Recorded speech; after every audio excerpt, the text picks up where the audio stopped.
Howdy, everyone. Pastor Shane here with another semi-daily devotional.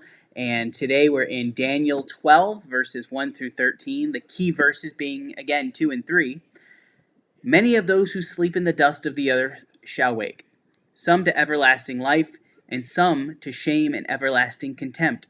Those who are wise shall shine like the brightness of the sky, and those who lead many to righteousness like the stars forever and ever. The devotion on clergystuff.com says this, and this very first sentence is, boy, is it the truth. Shame is worse than death. Let me say that one again. Shame is worse than death. Seriously, I find it fascinating that Daniel's vision doesn't say those who are somehow unworthy and unwise will suffer eternal hellfire and torture, but shame. Leaving aside the rambling explanation of how Israel was an honor-shame culture and shame carried different connotations than it does now, I can't help but look at this in a modern context. Shame is paralyzing, demoralizing, dehumanizing.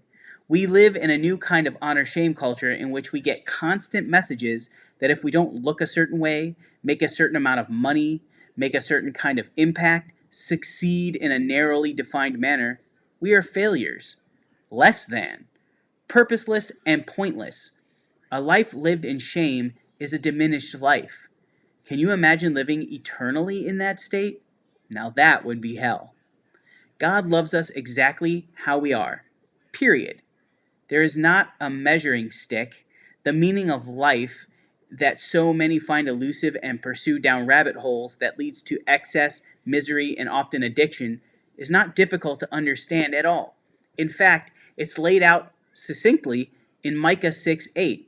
He has told you, O mortal, what is good, and what does the Lord require of you but to do justice, and to love kindness, and to walk humbly with your God. My modern translation, God has told you the meaning of life, to love and serve God and others while honoring yourself with good care. Okay, I added that last part, but I think it's implicit. When I measure everything I do against that measuring stick, I find that my small, simple, unassuming life is filled with meaning, and I am free of shame for what I have not accomplished in the eyes of the world. What do you think is the meaning of life? Ponder that question. I hope your day is going well. If it isn't, I hope it gets better. And if it doesn't, there's always tomorrow. Take care.